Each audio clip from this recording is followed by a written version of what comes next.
When Alina first arrived at the Hawthorne estate, she knew exactly what she was doing. The tall iron gates opened slowly as the car rolled inside, revealing a mansion that looked more like a palace than a home. White pillars stretched toward the sky, marble statues lined the driveway, and every window reflected wealth, power, and pride. But Alina wasn't impressed. She had seen bigger houses. More expensive ones. Places where the walls alone were worth more than this entire estate.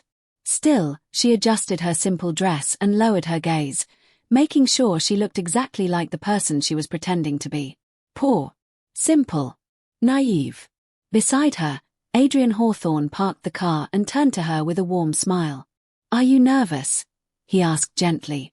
Alina hesitated just long enough to make it believable. "A little," she said softly. "I've never met a family like yours before." Adrian chuckled. "They're not as scary as they look. Just be yourself." If only he knew, Alina thought. She wasn't being herself at all. As they stepped out of the car, a uniformed doorman opened the door for them.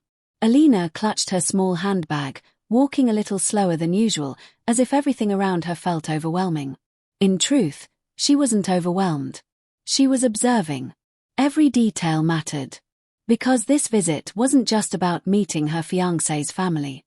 It was a test. 3 weeks earlier, Alina had stood in her office, high above the city. Her assistant had looked at her with concern. "Are you sure you want to do this?" she asked. "Pretend to be poor." Alina had stared out the window at the glittering skyline. "People show their real faces when they think you have nothing," she said calmly. "I need to know what kind of family I'm marrying into." And now, that moment had come. The front doors of the mansion opened, and a butler greeted them politely. Alina stepped inside, her eyes quietly scanning the grand foyer. A massive chandelier hung from the ceiling, sparkling like falling stars. The marble floor reflected the light, and the air smelled faintly of expensive candles and polished wood. To anyone else, it might have felt intimidating. To Alina, it felt like a stage. And she was about to perform. They walked into the living room, where Adrian's mother was already waiting. Victoria Hawthorne stood tall in a silk dress, her posture straight, her expression cold and unreadable. She didn't smile when she saw Alina. Instead, her sharp eyes moved slowly from Alina's shoes, to her dress, to her face. "So," she said calmly, "this is the girl you want to marry." Alina lowered her gaze politely. "It's very nice to meet you, Mrs. Hawthorne." Victoria raised an eyebrow. "Mrs. Hawthorne? How formal." "I wasn't sure what to call you," Alina said in a soft voice. From the sofa, Adrian's sister Clara looked up from her phone and smirked. "She looks even simpler than I expected," Clara said. "I thought my brother would choose someone a little more impressive." Adrian frowned. "Clara, stop." But Alina just sat quietly, hands folded in her lap, as if the comment hadn't bothered her at all. Inside, though, she was already learning exactly what she needed to know. Victoria asked her a few polite but pointed questions. "Where are you from, Alina?" "A small town," she replied softly.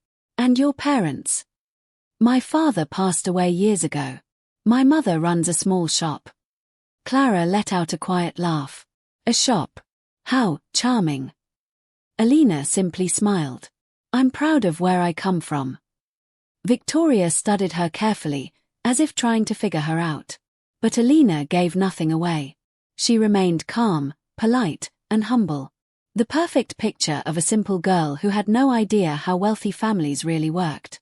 In reality, she understood them better than they understood themselves. Because Alina wasn't poor. And she definitely wasn't naive. As the afternoon slowly turned into evening, Alina stood by the tall window, looking out at the carefully arranged garden. Adrian walked over to her. "Are you okay?" he asked. She turned and gave him a small, gentle smile. "Yes, I'm fine." "Really?" She nodded. "Your home is very beautiful." Adrian smiled, relieved. But Alina's eyes drifted back to the garden. Because she wasn't thinking about the house. She was thinking about the people inside it. And the long game she had just begun. From the very first moment Alina sat in the Hawthorne living room, She could feel it. The air wasn't warm. It wasn't welcoming. It was being measured. Victoria Hawthorne didn't look at her like a future daughter-in-law. She looked at her like a questionable purchase. "So," Victoria said slowly, her eyes scanning Alina from head to toe, "this is the girl you want to marry." Alina felt Adrian's hand tighten slightly around hers, but she gently pulled it away and folded both hands in her lap. She lowered her gaze, her posture soft and respectful. "It's very nice to meet you, Mrs. Hawthorne," she said quietly. Victoria raised a perfectly shaped eyebrow. "Mrs. Hawthorne? That sounds rather formal." Alina hesitated, as if unsure.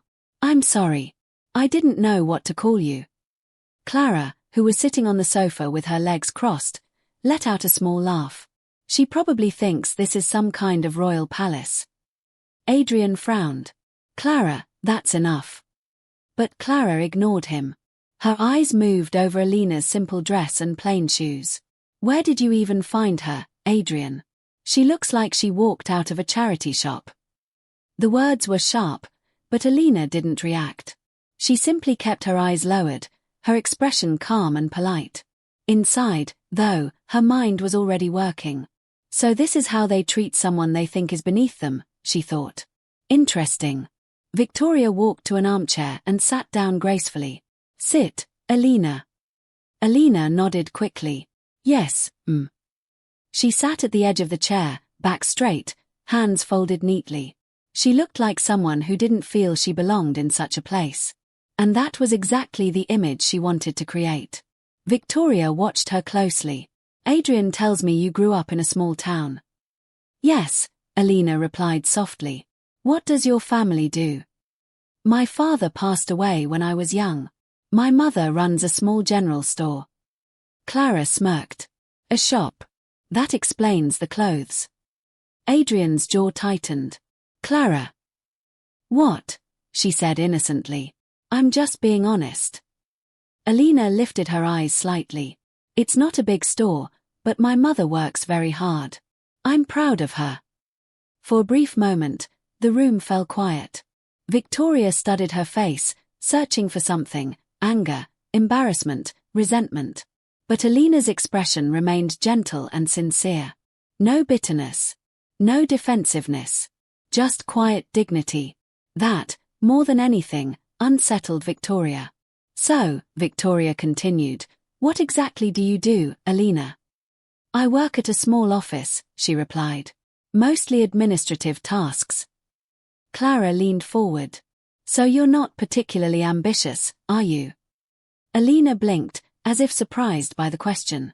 I just try to do my best." Clara shook her head slightly. "Adrian, you always did have strange taste." Adrian finally stood up. "That's enough. I didn't bring Alina here to be insulted." Victoria raised a hand. "Sit down, Adrian. No one is insulting anyone. We're simply getting to know her." Her eyes returned to Alina. After all, she may become part of this family. The way she said it made it sound less like an honor, and more like a risk. Alina felt the weight of Victoria's gaze, but she didn't look away. She simply smiled softly. "I understand your concerns," she said gently. "Your family is very accomplished. I know I'm different." Victoria tilted her head slightly. "At least you're aware of it." Adrian looked at Alina, clearly uncomfortable. "You don't have to talk like that." But Alina just shook her head. "It's okay. I know where I come from." And again, that part was true. Just not in the way they thought. A maid entered the room quietly. "Madam, dinner will be ready in an hour." Victoria nodded. "Very well." Then she turned back to Alina. "You must be tired from the trip.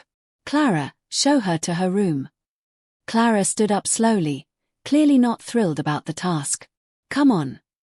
Alina rose politely. "Thank you, Mrs. Hawthorne." As she followed Clara out of the living room, she could feel Victoria's eyes on her back. Measuring. Judging. Questioning. Good, Alina thought. Keep watching. Because the more they revealed themselves, the clearer her answer would become. As they walked down the long hallway, Clara spoke without even looking at her. You should know something, she said. Our family has a certain image to maintain. We don't usually associate with people from your background. Alina nodded slowly. I understand. Clara glanced at her, surprised. You do? Yes, Alina said softly. People like me are easy to replace. Clara didn't respond. For a moment, she seemed unsure what to say. They reached the end of the hallway, where Clara opened a small door. This will be your room, she said. Alina stepped inside. The room was small, plain, and clearly meant for staff, not guests. But she didn't react with shock or disappointment. Instead, she smiled. Thank you. It's more than enough. Clara frowned slightly. She had expected at least a little complaint. Dinner's at 7, she said, then turned and walked away. The door closed. And for the first time since arriving, Alina was alone. She slowly placed her handbag on the bed and looked around the small room. Then, a faint smile appeared on her lips. So this is how it begins, she murmured. The cold welcome. The quiet judgments. The small humiliations. Exactly as she expected. But they had no idea. They weren't testing her. She was testing them. That evening, the Hawthorne mansion glowed under soft golden lights. The chandeliers shimmered, the marble floors reflected every movement, and the scent of roasted herbs drifted from the dining room. To anyone else, it might have felt warm and elegant. But to Alina, it felt like a stage. And dinner was the performance. She stood in the small room they had given her, looking at herself in the mirror. Her dress was plain, her makeup soft, her jewelry almost non-existent. She looked exactly like the girl they believed she was. Simple. Ordinary. Harmless. A knock came at the door. Alina. Adrian's voice was gentle. She opened it and gave him a shy smile. Yes. Dinner's ready, he said. His eyes softened as he looked at her. You look nice. Thank you, she replied quietly. He hesitated. About earlier. I'm sorry for how my family behaved. Alina lowered her gaze. It's okay. They don't know me yet. Adrian studied her face. You're taking this better than I expected. She gave a small, thoughtful smile. I'm used to people judging me before they know me. The words made Adrian's expression tighten with concern. I won't let anyone treat you badly, he said. Alina looked at him, her eyes warm. I know. And in that moment, she truly meant it. When they entered the dining room, Alina paused at the doorway. The table was long and polished, set with sparkling crystal glasses and perfectly aligned silverware. There were more forks and spoons than she had ever seen on a single table. Clara noticed her hesitation immediately. What's wrong? She said with a smirk. Never seen a proper dining setup before. Alina gave a shy smile. Not one like this.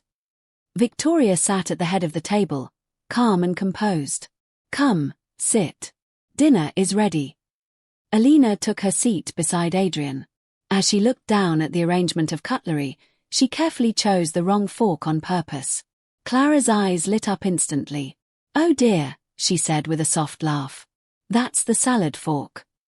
Alina froze slightly, her cheeks turning pink. Oh, I'm sorry. I didn't realize. Clara leaned back. Of course you didn't. Adrian put his fork down. Clara, stop it. But Victoria said nothing. She simply watched. Alina placed the fork back down carefully. Thank you for telling me. Her voice was soft, sincere, and completely free of anger. And that made the moment even more uncomfortable for everyone else. Because she didn't look foolish. She looked gentle. As the meal began, the servants moved quietly around the table, serving soup and refilling glasses. The soft sound of cutlery and quiet conversation filled the room. Victoria spoke again. So, Alina, what kind of education did you receive? Just a local college, Alina replied softly. What did you study?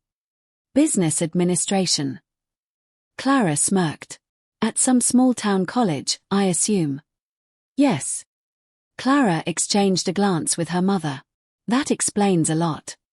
Adrian sighed. Can we talk about something else? Victoria ignored him. And what are your plans after marriage? Alina hesitated, as if unsure. I just want a peaceful life. Maybe take care of the home. Support Adrian. Clara almost laughed. So no ambition at all. Alina lowered her eyes. Not everyone dreams of big things. But inside, her thoughts were calm and sharp. If only you knew. As the courses changed, Alina spoke very little. She mostly listened. She noticed how Clara talked to the staff without even looking at them. She noticed how Victoria corrected a maid for placing a glass slightly out of line. Everything in this family was about perfection, status, and control. And they clearly believed she had none of those things. Exactly as she wanted. When dessert arrived, a delicate chocolate creation decorated with gold flakes, Clara pushed her plate slightly toward Alina. You should try this, she said sweetly. It probably costs more than your monthly salary. Alina blinked, then gave a small smile. Then I should eat it slowly. Adrian couldn't help but laugh. Even Victoria's expression softened for a split second. Clara frowned. What's so funny? Adrian shook his head. Nothing. But he looked at Alina differently now. There was something about her calmness. Something quiet, but strong. Something he couldn't quite explain. When dinner ended, everyone stood. Thank you for the meal, Alina said politely. Victoria studied her carefully. You're very composed, Alina. More than I expected. Alina gave a small, humble smile. My mother always said good manners cost nothing. For the first time, Victoria had no reply. As they left the dining room, Adrian walked beside her. You handled that better than I would have, he said. Alina looked at him softly. It was just dinner. But inside, she knew the truth. It wasn't just dinner. It was the first real test. And the Hawthorne family had just taken their first step, without even realizing it. After dinner, the Hawthorne mansion grew quiet. The soft clinking of dishes faded in the distance, and the golden wall lights cast long, elegant shadows across the marble floors. The house felt calm, controlled, almost too perfect. Alina followed Victoria down the long hallway. Adrian had been called away by his father, leaving her alone with the woman who might soon become her mother-in-law. Victoria's heels clicked softly with each step. She didn't say a word, and the silence between them felt deliberate, almost like another test. Finally, she stopped in front of a narrow door at the end of the corridor. This will be your room, Victoria said. She opened the door and stepped aside. Alina looked inside. The room was small. Much smaller than the guest suites she had passed earlier. There was a single bed, a plain wooden wardrobe, and a small desk by the window. The walls were bare, and the curtains were simple. It didn't look like a guest room. It looked like a servant's quarters. Victoria watched her carefully, her sharp eyes waiting for a reaction. Disappointment. Embarrassment. Anger. Any of those would have satisfied her expectations. But Alina simply stepped inside and looked around calmly.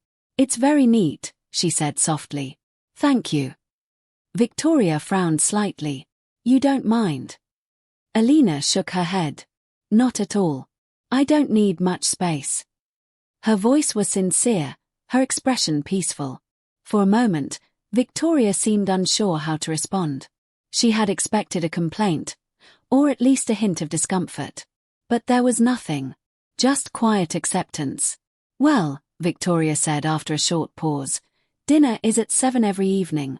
Breakfast at 8. Try not to be late. Yes, Mrs. Hawthorne. Victoria nodded once and turned away. The door closed. And the moment the footsteps faded down the hallway, the atmosphere in the room changed. Alina's shoulders relaxed. The soft, uncertain look in her eyes disappeared, replaced by calm confidence. She placed her handbag on the bed and slowly walked around the small room, examining the furniture, the desk, the window. A servant's room, she murmured quietly. But there was no anger in her voice. Only observation. She sat on the edge of the bed and leaned back slightly, staring at the ceiling. So this is their first move, she thought. Not open hostility. Not direct insults. Just quiet, polite disrespect. The kind that seemed harmless, but revealed everything. A faint smile appeared on her lips. Good. Because the more they showed their true nature, the easier her decision would be. After a moment, she took out her phone and walked toward the window. The garden outside was softly lit, the statues glowing under the warm lights. She dialed a number. The call was answered almost instantly. "Miss Sterling," a deep voice said. "How is everything going?" Alina's tone changed. It was no longer shy or soft. It was calm, clear, and confident. "Exactly as expected," she said. "The test has begun." "And the results?" She looked out at the quiet garden. "Adrian is exactly as he seemed. Kind. Protective. And the rest of the family?" Her expression grew more serious. "Still under observation." The man on the other end chuckled softly. "You always were thorough." "I have to be," she replied. "This isn't just a relationship. It's a lifetime decision." "Do you want us to prepare anything?" "Not yet," Alina said. "For now, we watch."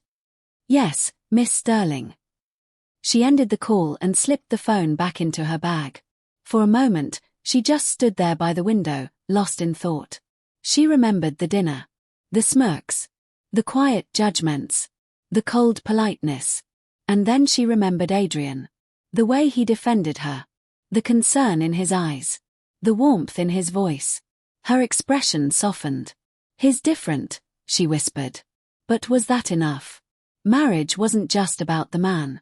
It was about the family that came with him. And so far, that family had shown her very little kindness. A soft knock interrupted her thoughts. "Alina." Adrian's voice came from the other side of the door. Her expression quickly returned to its gentle, shy form. She opened the door. "Yes." Adrian stepped inside and looked around the small room. His brow furrowed instantly. "This is where they put you." Alina smiled lightly. "It's fine." "Really?" "No, it's not," he said. "This is a staff room." "It's comfortable enough," she replied softly. "I don't mind." Adrian shook his head. "You should be in one of the guest suites." "It's okay," Alina said. "I don't want to cause trouble." Her calmness made Adrian sigh. "You're too kind," he said. Alina looked at him quietly. If only you knew, she thought. Adrian stepped closer. "I promise, I'll talk to my mother. You deserve better than this." Alina gave a small, grateful smile. "Thank you." But inside, her thoughts were different. "I don't need a better room. I just need the truth." After Adrian left, Alina closed the door and leaned against it for a moment. Her eyes were calm and focused. The cold welcome. The dinner test. And now the servants' room. The Hawthorne family was revealing themselves faster than she expected. And the game had only just begun. Alina had never been someone who rushed into decisions. Every move she made was calculated, thoughtful, and quiet. That was why the people around her often misunderstood her. They saw her silence as weakness, her simplicity as poverty, and her humility as ignorance. But Alina knew exactly who she was. The day after the uncomfortable dinner at Daniel's parents' house, she sat by the window of her small apartment, watching the early morning light stretch across the floor. A cup of tea rested between her hands. She hadn't slept much. Her mind kept replaying the words, the glances, the judgment in their eyes. Still, she didn't feel angry. She felt curious. Because the more they pushed her down, the more they revealed about themselves. Daniel had called her the night before, his voice tired and frustrated. "Don't take what they said too seriously," he told her. "They just don't understand you yet." Alina had smiled softly, though he couldn't see it through the phone. "I'm not upset," she replied. "I expected it." There was a long pause on the line. "What do you mean?" Daniel asked. But Alina simply changed the subject. "How was your day at work?" She knew the truth would come later. For now, silence was her strongest shield. That afternoon, Daniel invited her to a small gathering at his parents' home. "Just family," he said. "They want to get to know you better."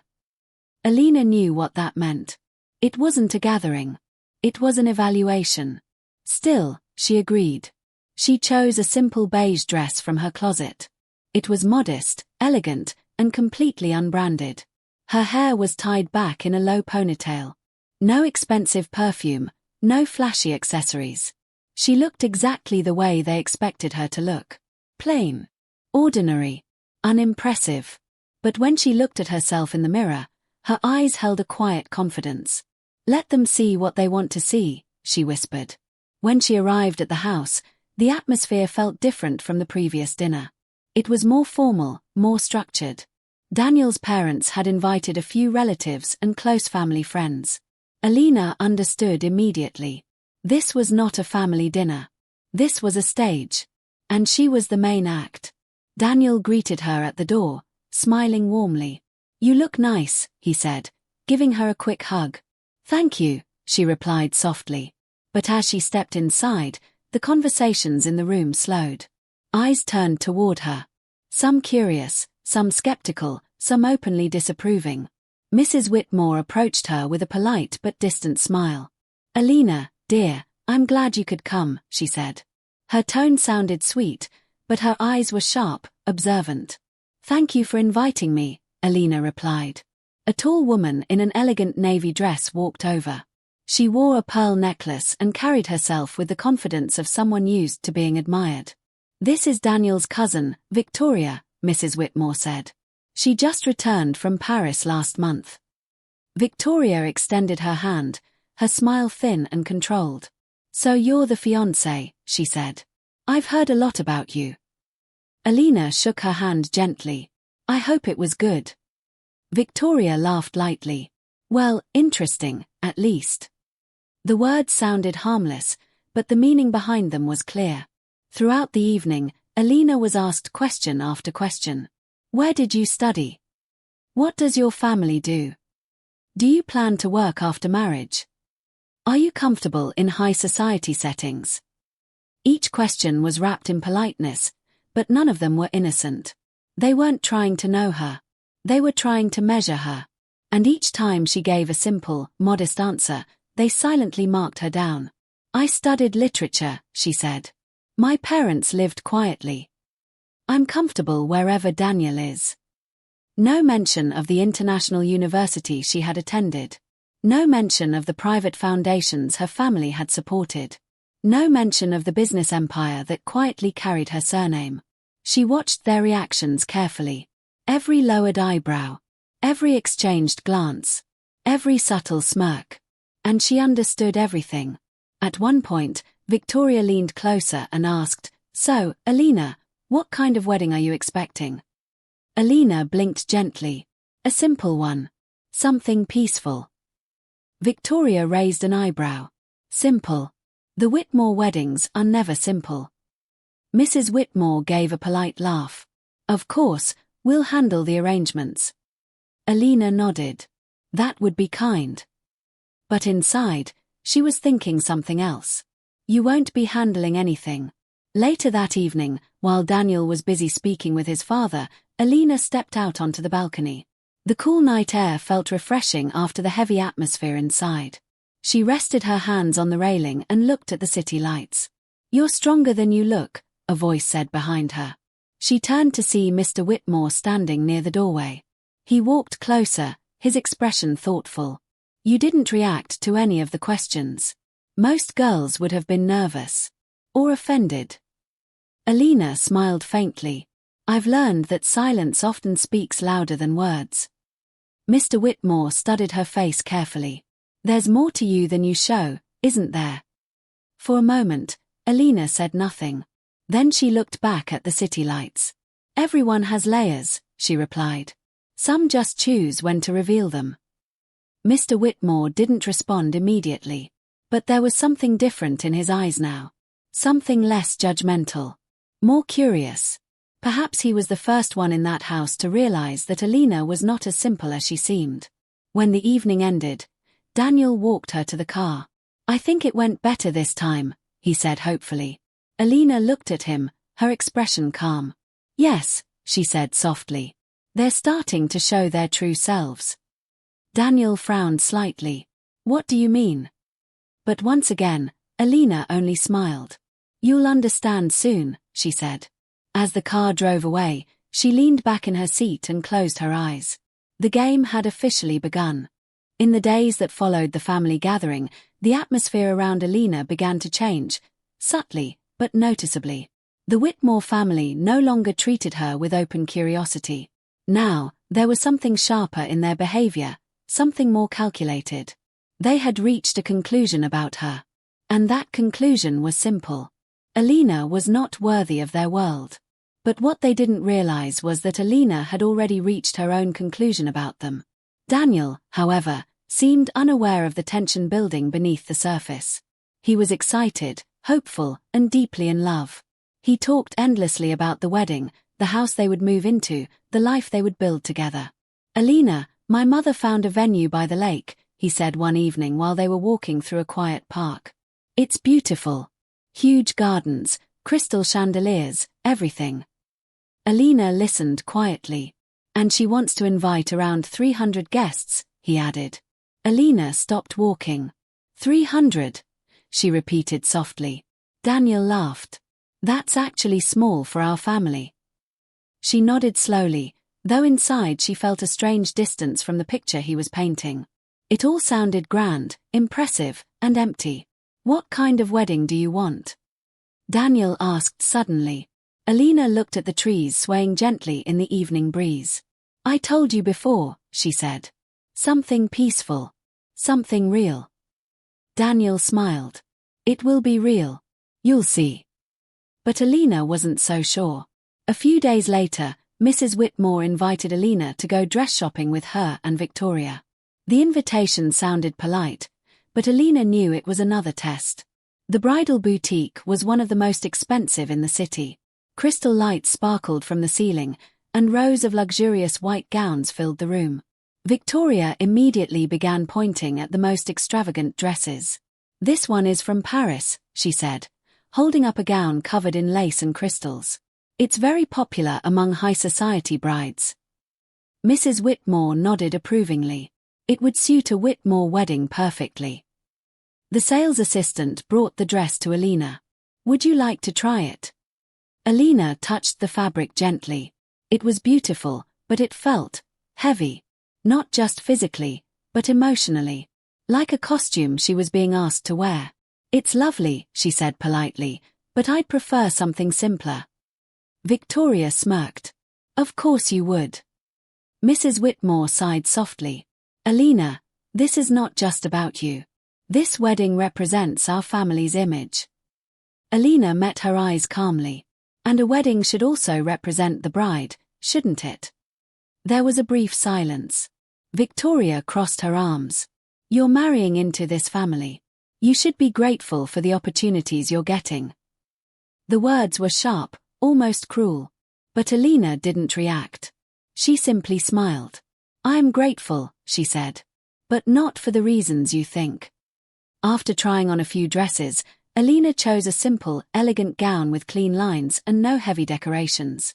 It was refined, graceful, and quietly beautiful. Mrs. Whitmore looked disappointed. It looks plain, she said. Alina looked at herself in the mirror. No, she replied softly. It looks honest. Victoria rolled her eyes. Well, honesty doesn't impress guests. Alina turned toward her. I'm not marrying the guests, she said calmly. I'm marrying Daniel. For the first time, Victoria didn't have an immediate response. That evening, when Alina returned home, she found a small envelope slipped under her apartment door. There was no name on it. Inside was a single card with neat handwriting. You should know the truth about the Whitmores before it's too late. And beneath the sentence was an address. Alina stared at the card for a long moment. Her expression didn't change, but her eyes grew more focused. She didn't panic. She didn't feel afraid. Instead, she felt something else. Curiosity. The next afternoon, she went to the address written on the card. It was an old cafe in a quiet part of the city. The place was nearly empty. In the corner, a woman sat alone at a table, nervously stirring her coffee. She looked up the moment Alina entered. Their eyes met. The woman stood up slowly. "Alina?" she asked. Alina nodded. "I'm Claire," the woman said. "I used to be engaged to Daniel." Alina's expression remained calm, but inside, something shifted. Claire looked exhausted, as if she had carried a heavy story for too long. "I don't have much time," she said quietly. "But you deserve to know what kind of family you're marrying into." Alina pulled out a chair and sat down across from her. "I'm listening," she said. Claire took a deep breath. "They don't care about love," she said. "They care about status, money, and control. When they realized my family wasn't as wealthy as they thought, they turned Daniel against me." Alina's fingers rested lightly on the table. "And Daniel?" she asked. Claire gave a sad smile. "He didn't fight for me. He chose them." The cafe felt unusually quiet. "And now they think you're poor," Claire continued. "That's why they're being polite. But once they decide you're not good enough, they'll make sure you disappear." Alina didn't look shocked. She didn't look scared. Instead, she looked thoughtful. "Thank you for telling me," she said gently. Claire frowned. "That's it. You're not even surprised." Alina smiled faintly. "Let's just say," she replied, "I've already started seeing their true faces." As Alina walked out of the cafe, the late afternoon sun cast long shadows across the street. Her steps were calm and steady. Claire's words hadn't broken her heart. They hadn't frightened her. They had simply confirmed something she had already suspected. And now, she knew one thing for certain. The Whitmores believed they were playing a game. But they had no idea who they were really playing against. After meeting Claire, Alina's world didn't collapse. There were no tears, no sleepless nights, no dramatic confrontations. Instead, there was silence. A quiet, thoughtful silence that followed her through the rest of the week. She continued her routine as usual. Morning tea by the window, afternoon walks, small conversations with Daniel.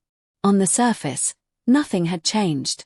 But inside her, something had become clearer. She wasn't just observing the Whitmore family anymore. Now, she understood them. Daniel called her one evening, his voice full of excitement. "Alina, my parents are hosting a formal dinner this weekend. Important business partners will be there. They want you to come as my fiancé." Alina paused for a moment. "A formal dinner?" she asked. "Yes. Very formal," Daniel said. "Black tie. It's kind of a big deal." She could already imagine the atmosphere. The expensive suits, the sparkling jewelry, the polite smiles hiding sharp judgments. Another stage. Another test. "I'll come," she said calmly. The night of the dinner arrived. Alina stood in front of her closet, looking at the dresses hanging neatly inside. There were several elegant options, pieces that were worth more than most people's monthly salaries. But she ignored them. Instead, she chose a simple black dress. It was graceful and perfectly tailored, but it had no designer label visible, no glittering details. She tied her hair into a soft bun and wore a pair of small pearl earrings. Nothing more. When she looked in the mirror, she saw exactly what she intended others to see. A modest, quiet woman. But behind her calm expression, her eyes held a quiet intelligence. The Whitmore mansion was glowing with golden lights when she arrived. Luxury cars lined the driveway, and the sound of soft music drifted through the open doors. Daniel greeted her at the entrance, looking handsome in his tuxedo. "You look beautiful," he said sincerely. "Thank you," she replied with a small smile. But as they stepped into the grand hall, Alina could feel the eyes on her again. This time, the looks were more obvious. The guests were wealthy, elegant, and confident. Women in shimmering gowns. Men in tailored suits. Conversations about investments, properties, and international trips filled the air. And in the middle of it all stood Alina, simple, quiet, and unremarkable. Or at least, that was what they thought. Victoria approached her with a glass of champagne in hand. "Oh, Alina," she said sweetly, "you really should have chosen something more festive for tonight." Alina glanced down at her dress. "I'm comfortable," she said calmly. Victoria smiled, but her eyes were sharp. "Yes, I can see that." A few nearby guests overheard and exchanged subtle glances. Alina pretended not to notice.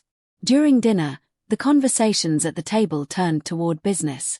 Daniel's father was discussing a new investment project with two important partners. "We're planning to expand into international markets," Mr. Whitmore said confidently. "It's a high-risk move, but the returns could be enormous."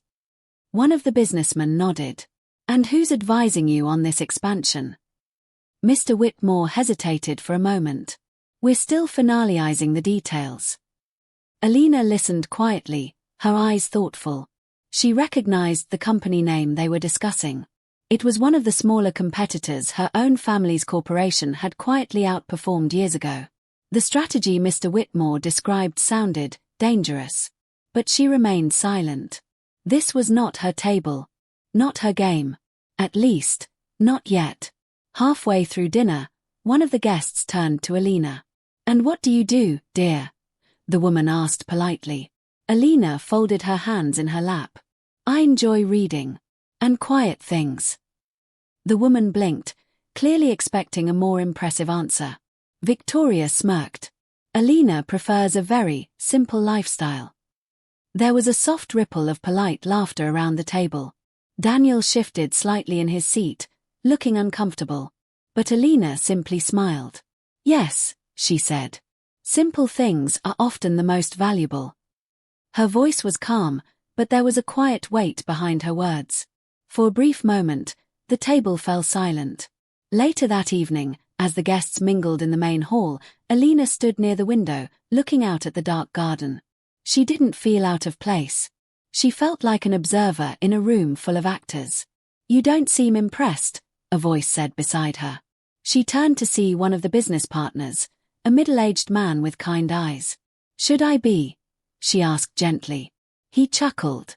"Most people are, when they see this kind of wealth." Alina looked around the room. "Wealth isn't always what it looks like," she said.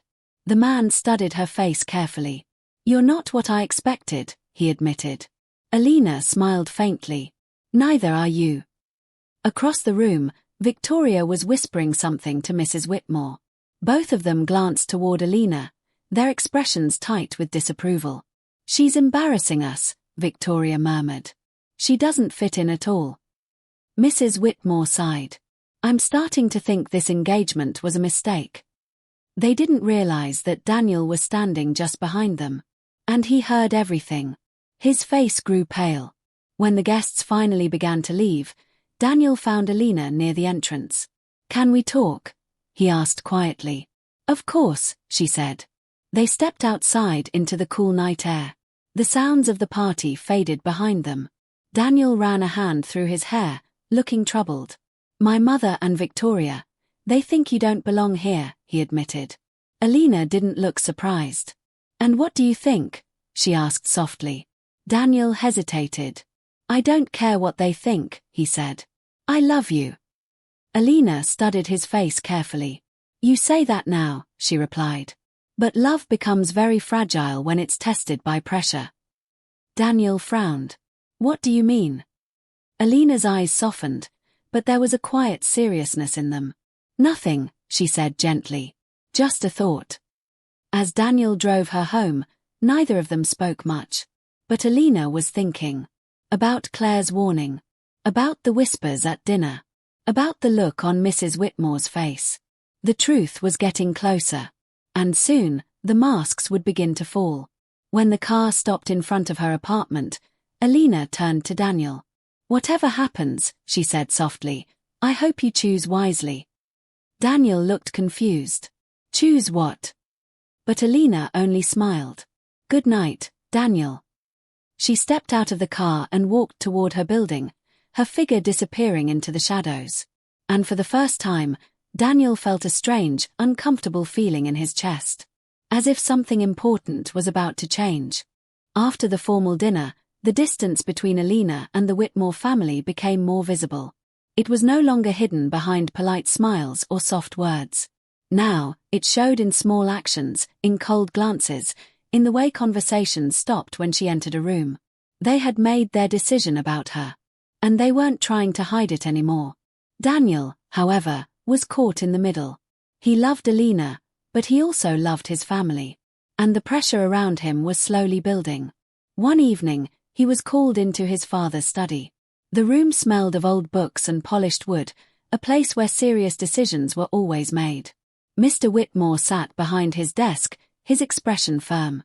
"Sit down, Daniel," he said. Daniel obeyed, already sensing the tension.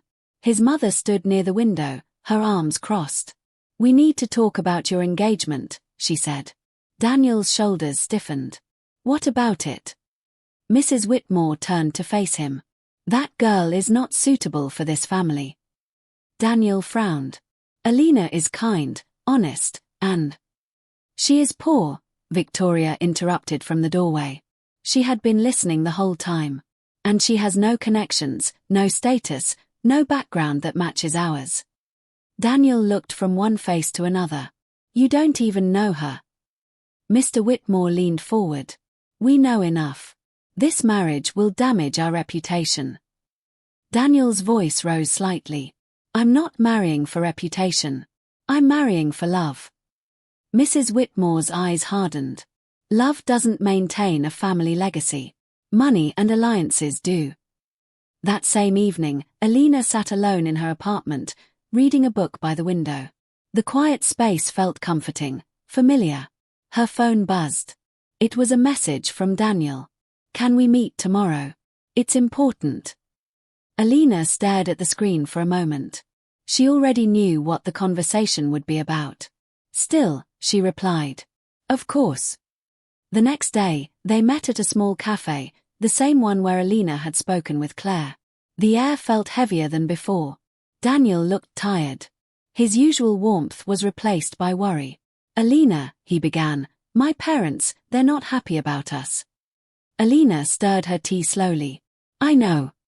He looked surprised. "You do?" She nodded. "It's been obvious for a while." Daniel sighed. "They think you don't fit into our world." Alina lifted her eyes to meet his. "And what do you think?" Daniel hesitated. That brief pause said more than any words could. Alina noticed it. And something inside her grew very quiet. "I love you," Daniel said again, almost as if he was trying to convince himself.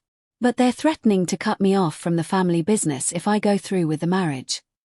Alina said nothing. "They say I'll lose everything," he continued. "My position, my inheritance, everything I've worked for." Still, Alina remained silent.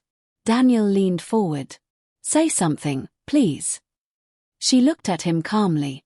"What do you want, Daniel?" she asked. He opened his mouth, but no words came out. Because for the first time, he realized he didn't know the answer. The silence between them stretched for several seconds. Finally, Daniel spoke again, his voice softer. Maybe we should postpone the wedding. Just until things calm down." Alina's fingers tightened slightly around her cup. "Postpone," she repeated. "Yes," he said quickly. "Just for a while. It doesn't mean I don't love you." Alina watched him carefully. Love shouldn't sound like hesitation, she thought. But she didn't say it out loud. Instead, she nodded gently. "If that's what you think is best." Daniel looked relieved. "Thank you for understanding. I knew you would." Alina gave a small, distant smile. He didn't realize that her understanding wasn't agreement. It was clarity. That evening, Alina returned home and opened a small wooden drawer in her desk. Inside were a few neatly organized documents. Company reports. Investment statements. Legal papers. All bearing a name. Her family name. She ran her fingers lightly across the top document.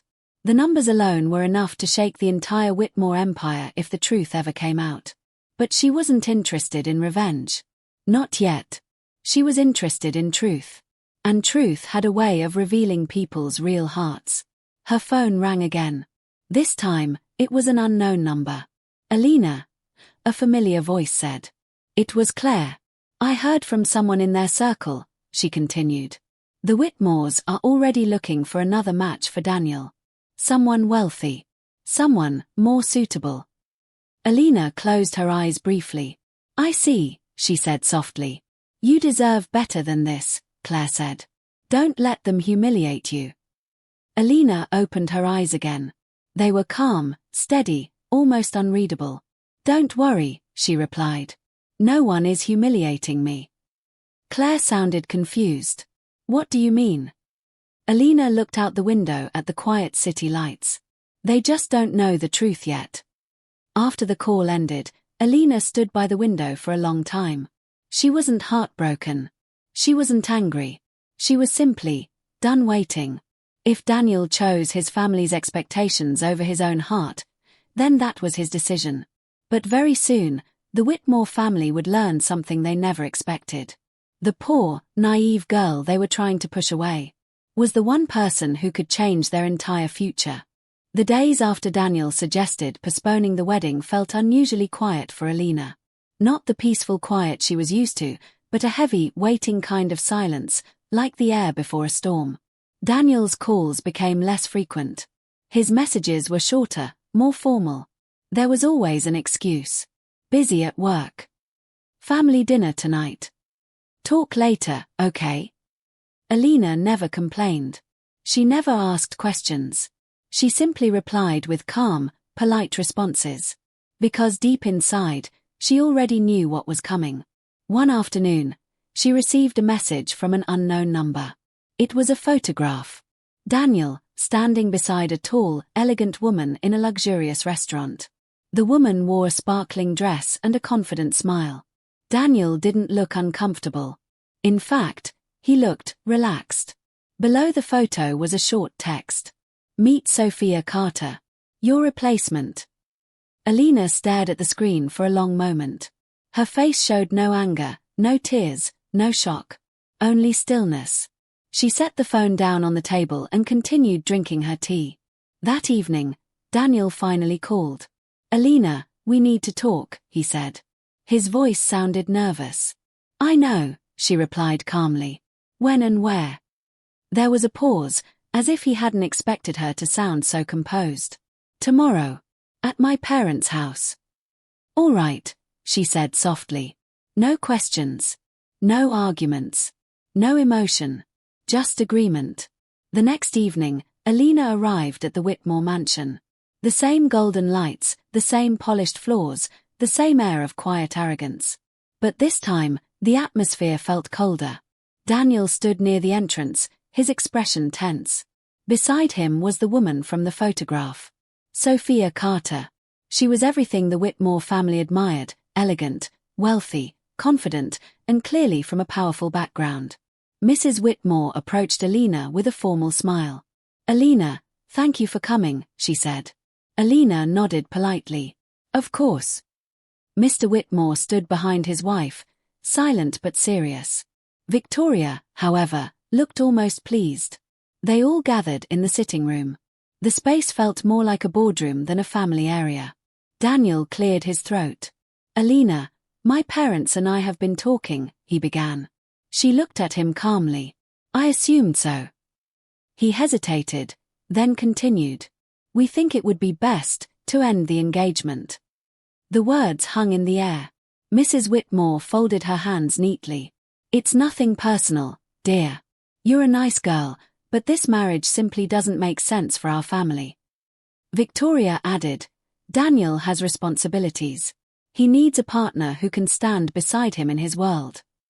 Sophia remained silent, though a faint, polite smile rested on her lips. Alina looked at Daniel. Is this what you want? She asked. Daniel couldn't meet her eyes. It's the practical choice, he said quietly.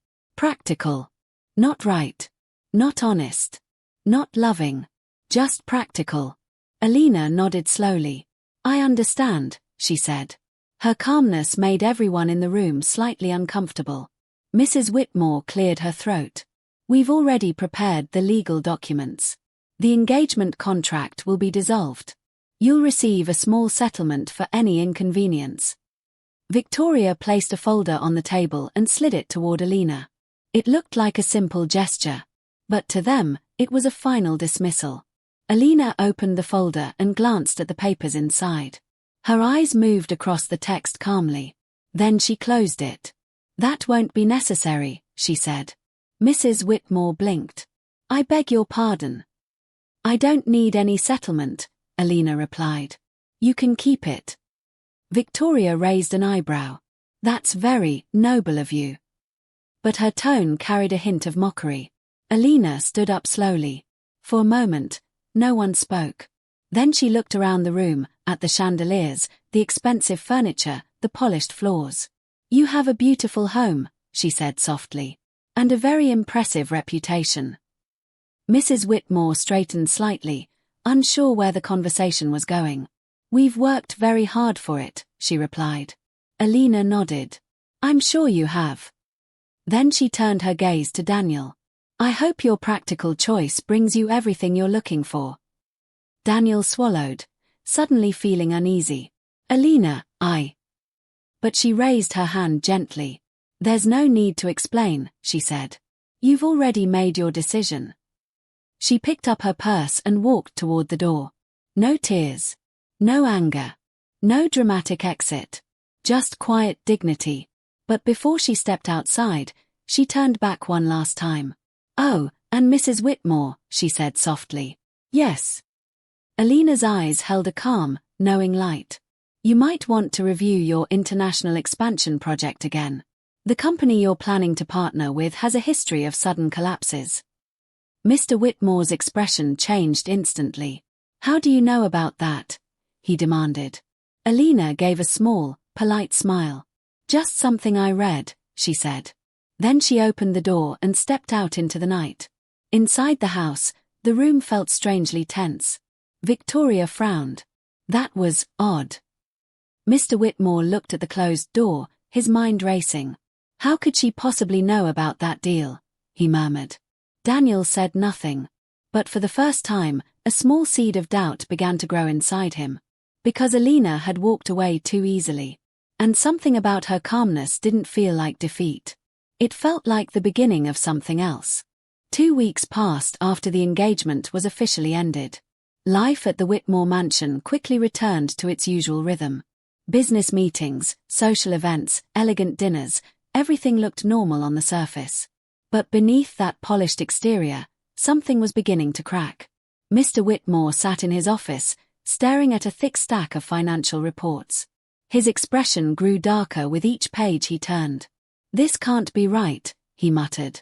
Across the desk, his financial advisor shifted nervously.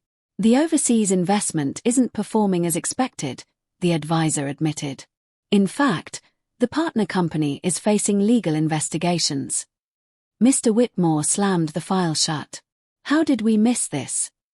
The advisor hesitated. They concealed some of their liabilities. We only discovered them after the contracts were signed. A cold memory flashed in Mr. Whitmore's mind. You might want to review your international expansion project again. Alina's voice echoed in his thoughts. How could she possibly know? He whispered. At the same time, Daniel was sitting in a luxurious restaurant with Sophia. She was talking about her upcoming trip to Milan, her designer fittings, and the social event she planned to attend. Daniel nodded politely, but his mind was elsewhere. He kept remembering the look in Alina's eyes the night she left. There had been no sadness, no anger, no desperation, only calm certainty. And somehow, that hurt more than any tears would have. Daniel, are you even listening? Sophia asked. Sorry, he said. Just thinking about work. But that wasn't the truth. He was thinking about Alina. Back at the Whitmore mansion, tension continued to grow. The investment losses were worse than expected. Several key partners began pulling out of the deal.